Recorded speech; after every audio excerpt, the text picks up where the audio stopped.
Dear students, अस्सलाम वालेकुम। Course आपका है single chip micro computer technology and application. मैं हूं डॉक्टर मदीहा अमान और आज के लेक्चर की तरफ चलते हैं। आज के लेक्चर में हम डिस्कस करेंगे logic integrated circuit families. IC की फैमिलीज को हम लोग डिस्कस करेंगे कि कौन कौन सी यूज में हैं, कौन कौन सी पॉपुलर हैं और ये किस तरीके से हम इनको लेके एक सर्किट डिजाइन करते हैं। एक सर्किट को या एक बोर्ड को हम डिजाइन करते हैं। तो एक बोर्ड की डेजिग्नेशन में सबसे बड़ा जो हाथ होता है वो होता है इंटीग्रेटेड सर्किट का, आईसी चिप का। तो इस वजह से हमें लॉजिक फैमिलीज आईसी चिप्स की पता होनी चाहिए।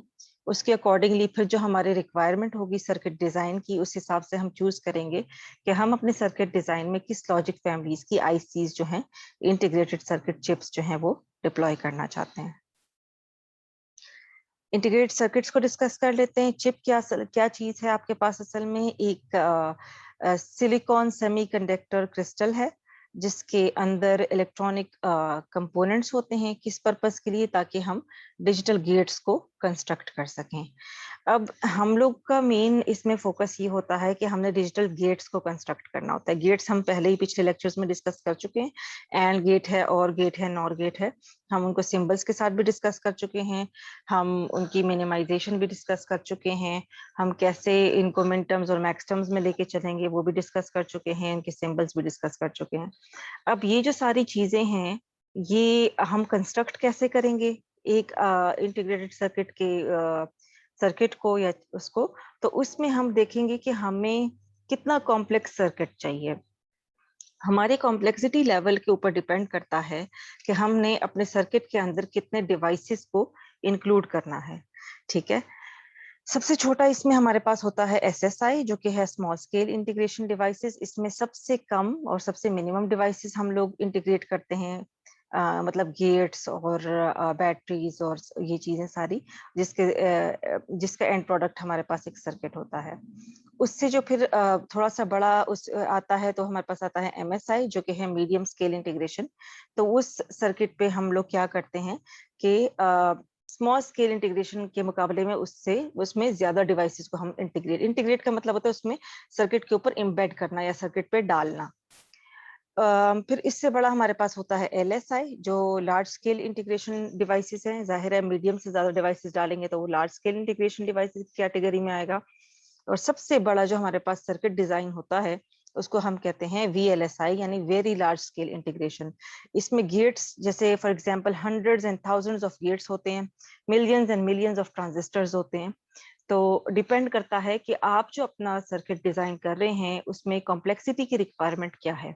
अगर आपने बहुत ही कम कॉम्प्लेक्स बनाना है उसको, तो आप स्मॉल स्केल इंटीग्रेशन की तरफ जाएंगे और फिर अपनी रिक्वायरमेंट के मुताबिक मीडियम स्केल पे जाएंगे या लार्ज स्केल पे जाएंगे या वेरी लार्ज स्केल पे जाएंगे। डिजिटल लॉजिक फैमिलीज क्या हैं?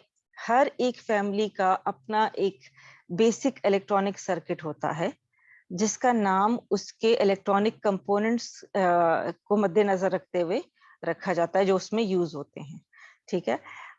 जो उस बेसिक सर्किट की कंस्ट्रक्शन में जो इलेक्ट्रॉनिक कंपोनेंट्स यूज होंगे, उन इलेक्ट्रॉनिक्स कंपोनेंट को सामने रखते हुए हर एक फैमिली अपना बेसिक इलेक्ट्रॉनिक सर्किट का नाम रखेगी।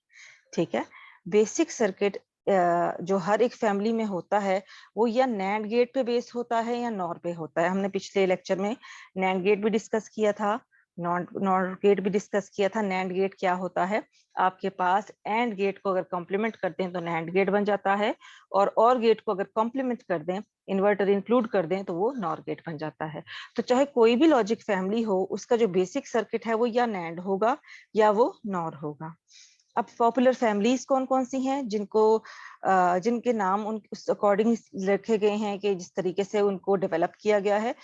पहले हमारे पास है टीटीएल। टीटीएल आपके पास ट्रांजिस्टर लॉजिक है, फैमिली है। ये बहुत स्टैंडर्ड है, बहुत कॉमनली यूज होता है। दूसरा हमारे पास है ईसीएल, एमिटर कपल्ड लॉजिक। ये एक हाई स्पेस जो है एक लॉजिक फैमिली है। टीटीएल के जैसे नाम से पता लग रहा है ट्रांजिस्टर लॉजिक है, तो इसमें क्या यूज हो रहा है? ट्रांजिस्टर यूज हो रहे हैं। ईसीएल है तो वो जो है वो आपको एमिटर कपल्ड लॉजिक पे जो है वो काम करेगा। MOS है तो वो जो है मेटल ऑक्साइड सेमीकंडक्टर के ऊपर काम करेगा, ये एक हाई कंपोनेंट डेंसिटी की डिवाइस है। अच्छा, मॉस की एक एडवांस्ड फॉर्म है CMOS, जो कि कम्प्लीमेंट्री मेटल ऑक्साइड सेमीकंडक्टर है। इसका फायदा ये है कि इसकी पावर कंजम्पशन बहुत लो होती है, तो काफी जो डेवलपर्स हैं वो प्रेफर करते हैं इसको भी। और एक I2L है जो कि इंटीग्रेटेड इंजेक्शन लॉजिक है। तो ये हमारे पास 5 मोस्ट पॉपुलर और 5 मोस्ट कॉमन फैमिलीज हैं जो कि लॉजिक फैमिलीज से बिलोंग करती हैं। और इन्हीं लॉजिक फैमिलीज का जो बेसिक सर्किट होता है वो या नैंड गेट पे डिपेंड करेगा या फिर नॉर गेट को पे डिपेंड करेगा। और नैंड गेट और नॉर गेट को सामने रखते हुए अपनी जो इनके अंदर इलेक्ट्रॉनिक कंपोनेंट्स डिप्लॉय हुए हैं वो यूज करते हुए और कॉरस्पॉन्डिंगली ये अपना अपना सर्किट जो है वो डिजाइन करेंगे, जो कि लॉजिक सर्किट होगा। हर एक जो फैमिली है उसमें क्या एडवांटेज है हमारे पास ये देख लेते हैं। सबसे पहले TTL जो हमारे पास ट्रांजिस्टर लॉजिक है, इसका क्या है, ये सबसे कॉमनली यूज होती है ये लॉजिक फैमिली। ये एक स्टैंडर्ड है और बहुत इजीली चीप भी है और इजीली अवेलेबल है, तो इसलिए ज्यादातर लोग इसको ऑप्ट करते हैं। दूसरा हमारे पास जो ECL है, एमीटर कपल्ड लॉजिक है। इसकी जो फैमिली है इसका एडवांटेज ये है कि अगर हमें कोई हाई स्पीड ऑपरेशंस के लिए हमें सर्किट डिजाइन करना है तो हाई स्पीड को बहुत अच्छे तरीके से ECL जो है वो मैनेज कर लेता है। मॉस जो है, मेटल ऑक्साइड सेमीकंडक्टर, ये उन सर्किट्स के लिए सूटेबल है जिनमें हमारे पास हाई कंपोनेंट डेंसिटी होती है। और CMOS जो है, कॉम्प्लीमेंट्री मॉस जो है, यानी कॉम्प्लीमेंट्री मेटल ऑक्साइड सेमीकंडक्टर, ये उन केसेस में प्रेफरेबल है जहाँ पे हमारे पास लो पावर कंजम्पशन हो, मतलब पावर कंजम्पशन इतनी ज्यादा ना हो और फिर हम लोग को उस लिहाज से हाई कंपोनेंट डेंसिटी की भी रिक्वायरमेंट है। उन केसेस में हम लोग जो है CMOS के सेमीकंडक्टर्स को जो है CMOS के सॉरी लॉजिक फैमिली को जो है वो सर्किट्स में डिप्लॉय करते हैं और इनको यूज करते हैं। TTL जो है, ट्रांजिस्टर लॉजिक फैमिली, ये कैसे इवॉल्व हुई? पहले से एक ऑलरेडी एग्जिस्टिंग टेक्नोलॉजी थी जो कि डायोड्स को और ट्रांजिस्टर्स को यूज करती थी और बेसिक इनका जो गेट है वो नैंड गेट है। जैसे मैंने आपको स्टार्ट में बताया, हर एक लॉजिक फैमिली का एक बेसिक गेट होता है जो उनकी बेस होती है और उसके ऊपर ही वो सर्किट बनाना क्रिएट करते हैं। TTL का जो बेसिक गेट है वो नैंड गेट है, जो कि एंड गेट की कॉम्प्लीमेंटेशन है या इन्वर्टर जिसमें यूज हुआ हो एंड गेट के साथ। तो पहले से ऑलरेडी एग्जिस्टिंग टेक्नोलॉजी में हमारे पास डायोड्स और ट्रांजिस्टर्स यूज हो रहे थे। इस पुरानी टेक्नोलॉजी का नाम DTL था, यानी डायोड ट्रांजिस्टर लॉजिक। फिर जैसे जैसे टेक्नोलॉजी इंप्रूव होती गई और ट्रांजिस्टर सीन में आए तो फिर क्या किया गया कि ये देखा गया कि ट्रांजिस्टर्स की जो परफॉर्मेंस है वो डायोड्स के मुकाबले में बहुत ज्यादा अच्छी है। तो परफॉर्मेंस को और सर्किट ऑपरेशन को इम्प्रूव करने के लिए डायोड्स को रिप्लेस किया गया ट्रांजिस्टर से, और DTL जो है वो क्या बन गया, वो TTL बन गया, यानी डायोड ट्रांजिस्टर लॉजिक जो है वो एडवांस होके अपडेट होके ट्रांजिस्टर लॉजिक बन गया। ECL हमारे पास एमिटर कपल्ड लॉजिक है। ये ऐसे सर्किट्स हैं जो कि हाई स्पीड प्रोवाइड करते हैं इंटीग्रेटेड डिजिटल लॉजिक फैमिलीज में। तो ऐसे डिवाइसेस के लिए अगर हमें सर्किटरी डेवलप करनी हुई जिनमें हमें हाई स्पीड की रिक्वायरमेंट है, तो उसमें फिर प्रेफर ये किया जाता है कि जो लॉजिक फैमिली है वो ECL की ही सेलेक्ट की जाए, ताकि वो हाई स्पीड के डाटा को और कॉम्प्लेक्सिटीज को हैंडल कर सके। ECL is used in systems. कैसे सिस्टम्स में यूज होता है? जैसे कि सुपर कंप्यूटर्स हैं, ठीक है, जिस तरह नासा जो आपके पास इक्विपमेंट्स यूज करती है, और जो आउटर स्पेस के लिए इक्विपमेंट्स यूज होते हैं, जो सैटेलाइट्स के लिए इक्विपमेंट्स यूज होते हैं, जाहिर है उनमें हमारे पास फिर ऐसे इक्विपमेंट्स चाहिए जो कि बहुत हाई स्पीड्स को मैनेज कर सकें, हाई स्पीड पे डाटा को भी मैनेज कर सकें, और हाई स्पीड पे जो है उनकी वो भी हो सके, प्रोसेसिंग भी हो सके। इस पर्पज के लिए आप जो है ज्यादातर जो इदारे हैं जो ये डिजाइन करते हैं वो फिर ECL को, एमिटर कपल्ड लॉजिक की फैमिलीज को प्रेफर करते हैं, जहाँ पे हाई स्पीड आपके पास एसेंशियल है। ट्रांजिस्टर्स जो है ECL गेट्स में वो एक नॉन सैचुरेटेड स्टेट में ऑपरेट करते हैं। वो एक ऐसी कंडीशन होती है जो कि प्रोपगेशन डिलेज उसमें इतने कम होते हैं जो कि 1 to 2 नैनो सेकेंड्स होती हैं। यानी जो नॉर्मल प्रोपगेशन डिले का, जिस तरह हमने पिछले लेक्चर में भी डिस्कस किया था, वो क्या होता है कि जब आपका डाटा सेंडर रिसीवर को भेजता है तो वो टाइम कि जब सेंडर डाटा भेज रहा है वो फर्स्ट बिट रिसीवर तक पहुंचने में जितना टाइम लगेगा वो आपका प्रोपगेशन डिले की कैटेगरी में आता है। तो प्रोपगेशन डिले इसमें इतना कम है कि वो 1 to 2 नैनो सेकेंड्स है। तो इसकी स्पीड का आप इससे अंदाजा लगा लें कि कैसे ये हाई स्पीड डाटा को और हाई स्पीड जो है कैलकुलेशंस को और परफॉर्मेंस को ये मैनेज कर सकता है। तो ये जो फैमिली है ECL, ये हमारे पास उस किन केसेस में प्रेफरेबल है जहाँ पे हमारे पास हाई स्पीड टेक्नोलॉजीज जो है वो रिक्वायरमेंट है। नेक्स्ट हमारे पास इसमें मेटल ऑक्साइड सेमीकंडक्टर है। ठीक है, ये वो फैमिली है जो यूज करती है एक यूनिपोलर ट्रांजिस्टर को, जो डिपेंड करता है upon the flow of only one type of carrier. ठीक है, डिपेंड करेगा कि मेटल ऑक्साइड है, ठीक है, मेटल है और सेमीकंडक्टर है, जाहिर है इसमें आप इलेक्ट्रॉन्स का फ्लो इसमें इन्वॉल्व होगा। अगर आपने पीछे फिजिक्स में आपने पढ़ा भी होगा 9th 10th में और मैट्रिकुलेशन में भी, एफएससी में भी, कि जब हमारे पास मेटल ऑक्साइड सेमीकंडक्टर्स की बात आती है तो जाहिर है इसमें हम लोग इलेक्ट्रॉन्स की या न्यूट्रॉन्स की या फ्लो की बात करते हैं, जहाँ पे इलेक्ट्रिसिटी की बात आती है। तो इसमें हमारे पास सिर्फ एक टाइप के कैरियर के फ्लो पे ये डिपेंड करेगा। वो या तो इलेक्ट्रॉन्स होंगे, अगर इलेक्ट्रॉन्स होंगे तो हम उसको एन चैनल कंसिडर करेंगे, या फिर होल्स होंगे जिसको हम लोग पी चैनल कंसिडर करेंगे। अगर हम लोग इसको देखें, ये बाइपोलर ट्रांजिस्टर के बिल्कुल कंट्रास्ट में है। बाइपोलर ट्रांजिस्टर जो है वो टीटीएल में और ईसीएल में बाइपोलर ट्रांजिस्टर यूज होता है, जहां पे हम लोग बोथ एन चैनल को और पी चैनल को एक साथ इकट्ठे यूज करते हैं नॉर्मल ऑपरेशंस में।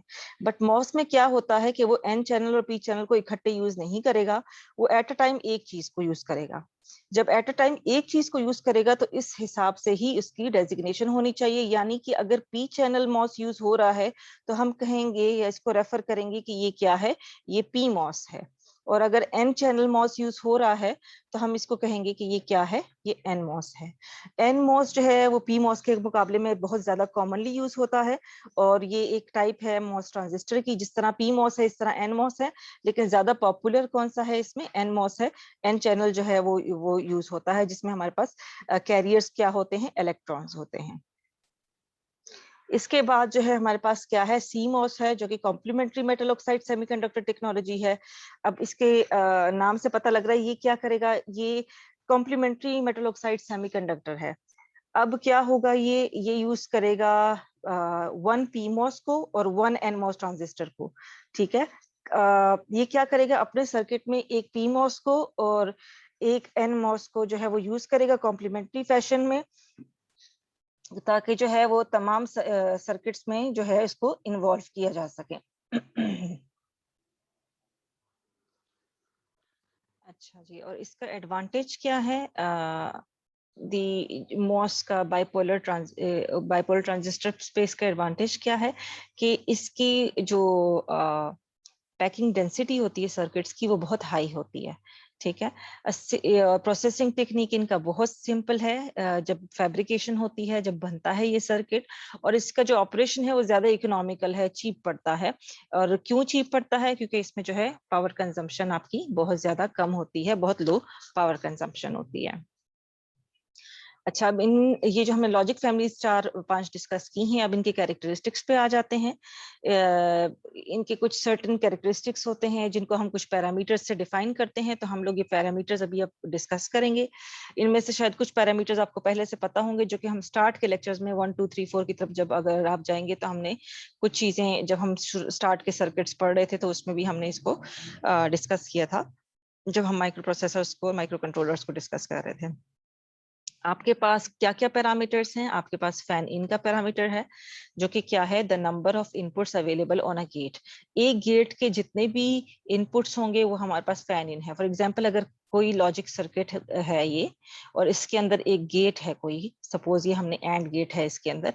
अब इस एंड गेट के अंदर जितने इनपुट्स जा रहे हैं, ठीक है, तो वो जाहिर है सर्किट के साथ जब भी कनेक्ट होगा तो ये पिंस होंगे बाहर की तरफ, जिसके जरिए से इस एंड गेट के अंदर इनपुट्स जाएंगे। तो जितने नंबर ऑफ इनपुट्स हैं अवेलेबल एक गेट पे, वो हमारे पास क्या होगा, वो हमारे पास फैन इन होगा। इस तरीके से फैन आउट क्या होगा, इसी जो गेट है इसके जितने नंबर ऑफ आउटपुट होंगे एक गेट का, वो हमारे पास फैन आउट की कैटेगरी में आएगा। नेक्स्ट हमारे पास लॉजिकल लेवल्स हैं। आपको ऑलरेडी पता है कि हम डील करते हैं 1 0 के साथ, तो जो सिग्नल की डिफाइनिंग वैल्यूज हैं वो या 1, लॉजिक के जो लेवल होगा या वो 1 होगा या वो 0 होगा, या वो हाई होगा या वो लो होगा। ठीक है, प्रोपगेशन डिले है, ये भी आपको पता है कि ये क्या है, कि the time for an input signal to change to propagate to output. वो टाइम जो कि एक इनपुट सिग्नल को आउटपुट तक प्रोपगेट होने में जितना टाइम लगेगा, वो हम कहेंगे कि वो क्या है, प्रोपगेशन डिले है। नेक्स्ट इसमें जो एक बहुत इंपॉर्टेंट पैरामीटर है वो है नॉइज मार्जिन। मतलब एक लॉजिक सर्किट जो है वो कितना नॉइज टॉलरेट कर सकती है। मतलब टॉलरेट करने का मतलब है कि कितना नॉइज अगर इंड्यूस हो तो इसके डाटा पे और सिग्नल पे इफेक्ट नहीं आएगा, उसमें एरर नहीं आएगा। ठीक है, उसको हम कहते हैं नॉइज मार्जिन। अच्छा, इसके अलावा एक और बहुत इंपॉर्टेंट पैरामीटर है पावर सप्लाई। वोल्टेजेस कितने रिक्वायर होंगे तो एक सर्किट को ऑपरेट करने के, जो हम डिजाइन करेंगे उसको चलाने के। ठीक है, और एक हमारे पास इसमें आएगी चीज जिसे हम कहेंगे पावर डिसिपेशन। पावर डिसिपेशन क्या होती है कि एक सर्किट आपके पास कितनी अमाउंट ऑफ पावर को कंज्यूम करेगा। ठीक है, तो जो हमारे पास लॉजिक फैमिलीज जो हैं जिनको कंसिडर करके हम अपना लॉजिक सर्किट डिजाइन करेंगे, उसमें हमने इन तमाम पैरामीटर्स का बहुत अच्छे से ख्याल रखना है। फैन इन है कि कितने हमारे पास इनपुट्स अवेलेबल हैं गेट पे, फैन आउट है कि कितने हमारे पास उसके कॉरस्पॉन्डिंग आउटपुट्स हैं। लॉजिकल लेवल्स का ध्यान रखना है कि 1-0 में हम लोगों ने ये देखना है कि पॉजिटिव लॉजिक कौन सी है और नेगेटिव लॉजिक कौन सी है। मैंने आपको पहले भी बताया था ना, जैसे कि कुछ केसेस में जैसे हमारे पास ऑन ऑफ है या हाई लो है, तो कुछ सर्किट्स में आपके पास जैसे ऑन की वैल्यू या हाई की वैल्यू अगर 1 है तो आपके पास ऑफ की या लो की वैल्यू 0 आएगी। बट कुछ सर्किट्स इस तरीके से डिजाइन किए गए हैं कि उन्होंने क्या किया होता है कि हाई की वैल्यू 0 रखी होती है और लो की वैल्यू 1 रखी होती है। जिन सर्किट्स में हाई की वैल्यू 1 होती है, लो की वैल्यू 0 होती है, उनको हम कहते हैं ये है पॉजिटिव लॉजिक, जो है वो है पॉजिटिव लॉजिक लेवल को फॉलो करता है। और जिन सर्किट्स में हमारे पास हाई की वैल्यू 0 होती है और लो की वैल्यू 1 होती है, हम कहते हैं कि ये नेगेटिव लॉजिक को ये जो है लेवल को फॉलो कर रहा है। इसके बाद फिर हमारे पास प्रोपगेशन डिले है कि वो टाइम जो कि इनपुट सिग्नल को आउटपुट तक पहुंचने के लिए चाहिए। फिर नॉइज मार्जिन है कि एक सर्किट जो कि हम डिजाइन करेंगे कि वो कितना नॉइज टॉलरेट कर लेगा कि उसमें एरर ना आए आपके पास। पावर सप्लाई है कि कितनी वोल्टेज रिक्वायर होगी जो आपने सर्किट डिजाइन किया है। और पावर डिसिपेशन है कि आपके सर्किट ने कितनी पावर कंज्यूम करनी है। तो ये सारे कैरेक्टरिस्टिक्स हैं तमाम लॉजिक फैमिलीज के लिए, और ये सब को हमने अपने माइंड में रखना है जब हम अपना लॉजिक सर्किट डिजाइन करेंगे। अच्छा, propagation delay is the time for change in the input of a gate to propagate to the output। जैसे अभी डिस्कस किया, डिले जो है वो हम यूजुअली मेजर करते हैं किस तरीके से, 50% of the logic level voltage reference point से, कि हमारे पास जो वोल्टेज होती है हमारे पास, उसके लॉजिक लेवल कंसिडर करके हम उससे डिले का अंदाजा लगाने की कोशिश करते हैं। हाई टू लो हमारे पास इसमें है, जैसे प्रोपगेशन डिले है, अगर हम लोग इसको रिप्रेजेंट कर रहे हैं टीपी से। ठीक है, तो अगर हम लोग हाई टू लो लॉजिक को फॉलो कर रहे हैं तो हम लोग टी एच एल कहेंगे, और अगर हमारे पास लो टू हाई फॉलो हो रहा है तो हम टी पी एल एच करेंगे। ठीक है, high to low and low to high output signal changes में हैव डिफरेंट प्रोपगेशन डिलेज। अब जाहिर है अगर आप हाई टू लो वाले कॉन्सेप्ट पे चलेंगे प्रोपगेशन डिले अलग आएगा, लो टू हाई पे चलेंगे प्रोपगेशन डिले आपके पास अलग आएगा। जो दोनों हाई टू लो है और लो टू हाई है, ये मेजर करता कौन किस पे मेजर होता है, आपके पास आउटपुट की ट्रांजिशंस पे मेजर होता है, जिससे हम अंदाजा लगाते हैं कि इसका क्या प्रोपगेशन डिले है और इस केस में क्या प्रोपगेशन डिले है। A 0 to 1 input transition causes a 0 to 1 output transition। अगर तो आपके पास 0 to 1 input transition है, जाहिर है वो आपके पास zero causes a 1 to 0 output transition। उलट आपको कब देगा, अगर उस गेट के साथ इन्वर्टर लगा होगा। और अगर कोई इन्वर्टर नहीं लगा होगा तो अगर इनपुट ट्रांजिशन 0 to 1 है तो आउटपुट ट्रांजिशन भी 0 to 1 होगी। ठीक है, और अगर इनपुट ट्रांजिशन 0 to 1 है और गेट पे इन्वर्टर लगा हुआ है तो क्या होगा, वो 0 to 1, वो जो आउटपुट पे है वो आपको क्या देगा, 1 to 0 देगा। पॉजिटिव नेगेटिव लॉजिक, जैसे अभी मैंने आपको बताया है कि फिजिकल जो गेट होता है उनके लॉजिकल मीनिंग्स अलग अलग हो सकते हैं, डिपेंड करता है कि हम सिग्नल को कैसे इंटरप्रेट करते हैं। एक पॉजिटिव लॉजिक में क्या होता है कि लॉजिक 1 जो है वो हाई की वैल्यू सेट कर दी जाती है, यानी 1 आपके पास हाई होता है, 0 आपके पास लो होता है। नेगेटिव लॉजिक में आपके पास क्या होता है, नेगेटिव लॉजिक में आपके पास क्या होता है, 1 आपके पास लो होता है, मतलब उल्टा हो जाता है, जैसे 0 है तो वो हाई हो जाएगा और 1 है तो वो लो हो जाएगा, उलट हो जाता है इसका। A gate which implements a positive logic and function will implement a negative logic or function. एक ऐसा गेट जो कि सपोज पॉजिटिव लॉजिक को इम्प्लीमेंट कर रहा है एक्सक्यूज मी, ए गेट है वो पॉजिटिव लॉजिक एंड फंक्शन को इम्प्लीमेंट कर रहा है, ठीक है। पॉजिटिव लॉजिक है वो एंड फंक्शन को इम्प्लीमेंट करेगा, ठीक है। पॉजिटिव लॉजिक के एंड फंक्शन को इम्प्लीमेंट करेगा। तो वही गेट क्या करेगा, अगर वो और को इम्प्लीमेंट करेगा तो वो उसका नेगेटिव लॉजिक इम्प्लीमेंट करेगा, ठीक है। और जब वो नेगेटिव लॉजिक इंप्लीमेंट करेगा तो हमें कैसे पता लगेगा कि इस और पे नेगेटिव लॉजिक है, हम लोग इसके इनपुट और आउटपुट दोनों पे ये छोटे छोटे इन्वर्ट्स लगाएंगे, ठीक है। अच्छा, पॉजिटिव लॉजिक आपके सामने है, ये देखें लो पे 0 है और हाई पे 1 है, ठीक है। और नेगेटिव लॉजिक आपके सामने है, लो पे 1 है और हाई पे 0 है। वैल्यूज जो है इनकी उलट हैं। ये एक सिग्नल असाइनमेंट है और उसकी लॉजिकल पोलैरिटी की जो है ये बात हो रही है।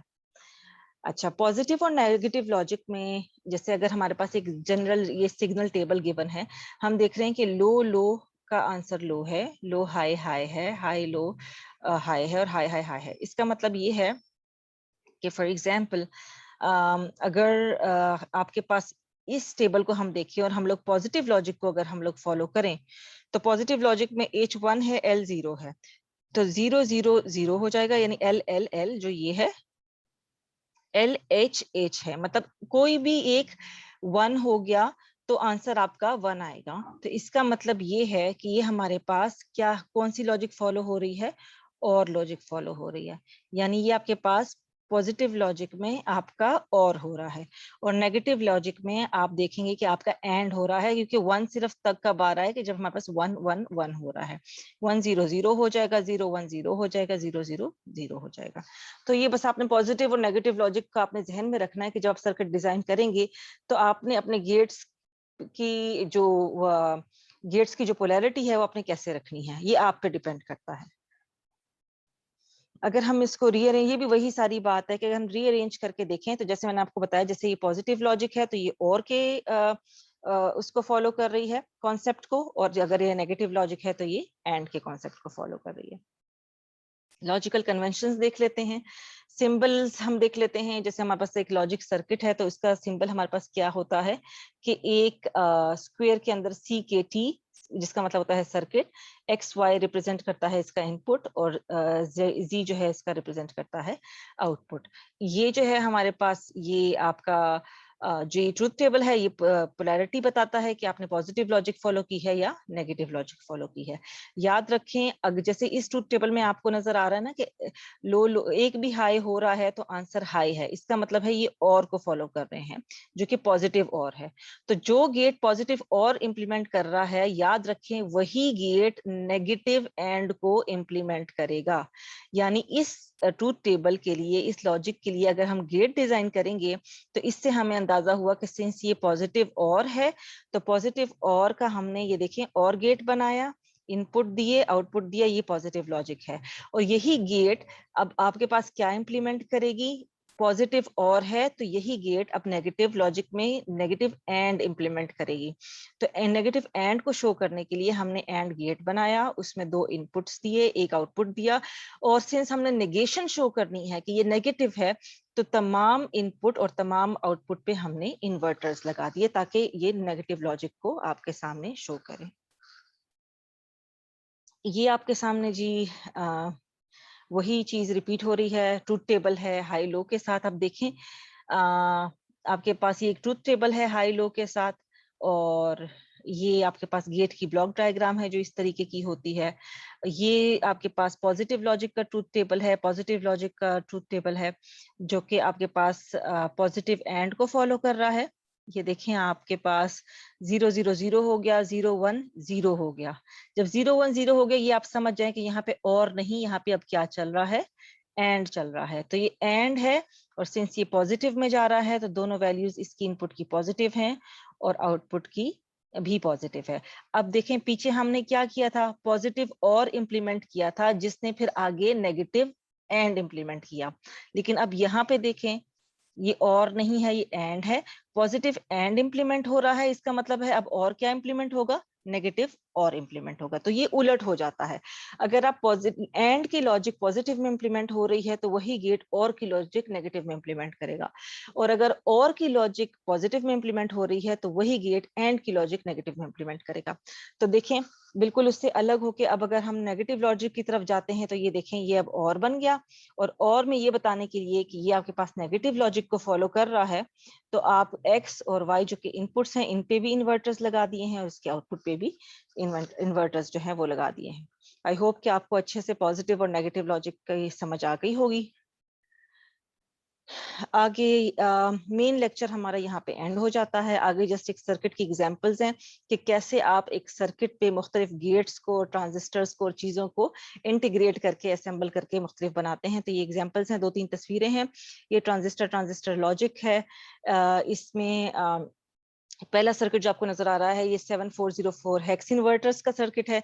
इन्वर्टर के नाम से पता लग रहा होगा कि हेक्स मतलब 6, मतलब 1 2 3 4 5 6 इसमें गेट्स यूज होंगे। कौन से गेट्स? इन्वर्टर्स हैं। तो ये देखें 6 इन्वर्टर्स जो हैं बने हुए हैं। आप देख रहे हैं कि हर एक इन्वर्टर का तो आपको पता है कितने मिनिमम आउट इनपुट्स होगा। 1 मिनिमम इनपुट होता है और 1 इसका आउटपुट होता है। तो ये देखें हर एक गेट जो कि इस लॉजिक सर्किट पे इंटीग्रेट किया गया है, जैसे 1 से इसका इनपुट जा रहा है, 2 से इसका आउटपुट आ रहा है, 3 से इनपुट जा रहा है, 4 से आउटपुट आ रहा है, 5 से इनपुट जा रहा है, 6 से आउटपुट आएगा, एंड सो ऑन। इस तरीके से ये पूरा का पूरा सर्किट बोर्ड जो है डिजाइन किया गया है। जितने नंबर ऑफ पिन यूज हुए हैं 1 से लेकर 8 तक, वो किस पर डिपेंड करता है कि आपके नंबर ऑफ इनपुट्स कितने हैं और नंबर ऑफ आउटपुट्स कितने हैं। इसके अलावा एक आप वोल्टेज के लिए पिन को रखेंगे और एक आप ग्राउंड के लिए पिन को रखेंगे, अर्थ के लिए, ताकि सर्किट जो है वो आपका स्टेबल रहे। दूसरा सर्किट जो आपको नजर आ रहा है ये क्वाड्रपल 2 इनपुट नैंड गेट्स हैं कि आपके पास ये देखें 2 इनपुट नैंड गेट्स हैं आपके पास। जैसे मैंने कहा था नैंड गेट क्या होता है? एंड गेट होता है और उसके साथ आप इन्वर्टर लगा दो। इसके मिनिमम आपको पता है कि 2 इनपुट्स और एक आउटपुट होता है। तो आप देखें यहाँ पे 1 2 3 4 इस पे नैंड गेट्स लगे हुए हैं इस सर्किट पे। अब 2 इसके इनपुट जा रहे हैं, एक 1 भी इनपुट जा रहा है, 2 भी इनपुट जा रहा है और एक ही इसका आउटपुट आ रहा है। सिमिलरली हर एक गेट के लिए यही जो है चीज है। पिंस अगेन आपके पास इनपुट और नंबर ऑफ आउटपुट के हवाले से होती हैं। एक इसको वोल्टेज मिल रहा है जिससे इसको पावर की सप्लाई मिल रही है और एक इसको ग्राउंड में अर्थ के साथ कर देते हैं ताकि आपका जो सर्किट है वो मेंटेन रहे। ये दोनों जो सर्किट्स हैं ये ट्रांजिस्टर लॉजिक को फॉलो करते हैं और ये टीटीएल गेट्स की एक एग्जांपल है। ये आपके पास फिर एमिटर कपल लॉजिक को फॉलो करते हुए, ईसीएल गेट्स की लॉजिक को फॉलो करते हुए इसी तरीके से 2 इनपुट नॉर गेट्स आगे। नॉर गेट क्या होगा? एक और गेट है उसको आप इन्वर्ट कर दो तो आपके पास नॉर गेट बन जाएगा। अगेन इसके मिनिमम 2 इनपुट्स हैं और एक आउटपुट बनेगा। तो ये देखें इसमें 4 जैसे 1 2 3 4 आपके पास नॉर गेट्स इंप्लीमेंट हुए हैं। ये एक इनपुट है, दूसरा इनपुट है और ये इसका आउटपुट है। तो कॉरस्पॉन्डिंगली इसी तरीके से हर एक गेट के लिए 2 इनपुट्स और एक आउटपुट है। नंबर ऑफ जो है वो नंबर ऑफ पिंस डिपेंड करता है इनपुट और आउटपुट पे। और इसमें जो है फिर आप देख सकते हैं कि वोल्टेज किस तरह से दी गई है और बाकी चीजें किस तरीके से दी गई हैं। सिमिलरली ये आपके पास ट्रिपल एक्सक्लूसिव और नॉर गेट्स हैं। मैंने आपको बताया था जब हम लोग एक्सक्लूसिव और एक्सक्लूसिव नॉर की बात करते हैं तो एक्सक्लूसिव और ये हो जाएगा, अगर और है इसको हमने ये कर दिया तो ये हमारे पास एक्सक्लूसिव हो गया। और एक्सक्लूसिव नॉर क्या हो गया? और के साथ हमने इसको इन्वर्ट कर दिया। इसको भी 2 इनपुट चाहिए मैक्सिमम और मिनिमम सॉरी, और एक आउटपुट चाहिए और जिसको सामने रखते हुए 3 गेट्स को यूज करते हुए जो है ट्रिपल, इसलिए इसको कहते हैं ट्रिपल एक्सक्लूसिव और नॉर गेट्स है। तो ये कौन सी टेक्नोलॉजी डिप्लॉय कर रही है? ये एमिटर कपल्ड लॉजिक को डिप्लॉय कर रही है। और ये लास्ट हमारे पास जो एग्जांपल है ये सीमॉस की है, कॉम्प्लीमेंट्री मेटल ऑक्साइड सेमीकंडक्टर के गेट्स की है। इसमें आप देख रहे हैं कि सर्किट इसका नाम है 4002। ये डुअल 4 इनपुट नॉर गेट्स हैं, यानी नॉर गेट है यानी और गेट को इम्प्लीमेंट किया गया है और उसके इनपुट कितने जा रहे हैं? 4 इनपुट, यानी 1 2 3 4, यानी 4 इनपुट्स हैं और इसका और एक ही इसका आउटपुट है। तो ये देखें ये गेट 1 है और ये गेट 2 है, दोनों नॉर गेट्स हैं। तो 2 3 4 5 इसका इनपुट है और ये देखें 1 पे इसका आउटपुट आ रहा है। सिमिलरली जो दूसरा इम्प्लीमेंट किया गया है आप देखें कि इसमें 12 11 10 9 जो है वो इसके इनपुट में जा रहे हैं और इसका आउटपुट जो है वो 13 पे आ रहा है। ठीक है, इसी तरीके से अकॉर्डिंगली जो इनकी बैटरी की सिचुएशंस देखते हुए, पावर सप्लाई की सिचुएशंस देखते हुए, ये सब चीजों को देखते हुए जो है आपको वोल्टेजेस जो है हर एक सर्किट को अकॉर्डिंगली प्रोवाइड की गई हैं। और जो आपको ये वाला सर्किट नजर आ रहा है, ये क्या है, 4050, इसको हेक्स बफर करते हैं, बफर्स कहते हैं। हेक्स का मतलब होता है 6। तो आप देखें कि 6 आपके पास यहाँ पे बफर्स मौजूद हैं। बफर्स जो है वो तकरीबन इन्वर्टर्स की तरह होते हैं, बट ये आपको उलट करके नहीं देते, बल्कि ये आप स्टोरेज के पर्पजेस के लिए जो है बफर्स को यूज होता है, जो कि टेम्पररी स्टोरेज होता है। तो हर एक बफर का एक ही इनपुट है और एक ही आउटपुट है, ये आपको नजर आ रहा होगा। जैसे इस बफर के लिए इनपुट 3 है, आउटपुट 2 है, इसके लिए इनपुट 5 है, आउटपुट 4 है, एंड सो ऑन। तमाम 6 बफर्स जो हैं वो इस तरीके से ये कवर होंगे। तो इस तरीके से स्टूडेंट्स हम लोग जो है क्या करते हैं, एक लॉजिक सर्किट को डिजाइन करते हैं, जिनमें हम लोग सर्किट उठाते हैं, उसमें हम लोग गेट्स को इंटीग्रेट करते हैं। हम एक बेसिक गेट रखते हैं, या तो वो नैंड होता है या तो वो नॉर होता है। फिर हम ये डिसाइड करते हैं कि हमारी रिक्वायरमेंट्स क्या क्या हैं, और उसके मुताबिक हम कोई लॉजिक फैमिली डिसाइड करते हैं कि हमारे रिक्वायरमेंट्स के मुताबिक हमें हमें ये वाली लॉजिक फैमिली सूट कर रही है। सपोज हमें टीटीएल सूट कर रही है, तो हम टीटीएल के लॉजिक को इस सर्किट पे अप्लाई करेंगे। वो अप्लाई करने के बाद फिर आपने देखना है कि हमने जो 5-6 पैरामीटर्स पढ़े थे, उनको आप अच्छे से वो कर लें। क्या हर एक गेट जो है उसको प्रॉपर इनपुट मिल रहा हो, फैन इन हो रहा हो, फैन आउट हो रहा हो, आपको प्रोपगेशन डिले का पता हो, और बाकी सारे फैक्टर्स जो इसमें इन्वॉल्व है इसका पता हो। ठीक है, आई होप आपका लेक्चर, आज का लेक्चर आपको अच्छे से क्लियर होगा। इन केस आपको कोई क्वेरीज हो, कोई क्वेश्चंस हो, तो आप जो है मुझे व्हाट्सएप भी कर सकते हैं, और मेरा ईमेल एड्रेस भी आपके पास है। और इंशाल्लाह नेक्स्ट वीक से 4 अक्टूबर से तो है फिर आप लोगों की फेस टू फेस क्लासेस हैं, तो फिर फेस टू फेस भी अगर आप क्वेश्चंस पूछना चाहें, आप नोट कर लें अपने पास, तो वो उस टाइम भी मैं आपको आपके कॉन्सेप्ट या कोई भी आपकी क्वेश्चंस या क्वेरीज होंगी तो मैं आपको क्लियर कर दूंगी। लेक्चर आपका यहाँ पे खत्म होता है। इंशाल्लाह नेक्स्ट लेक्चर में मैं फिर आपसे बात करती हूँ। अल्लाह हाफिज।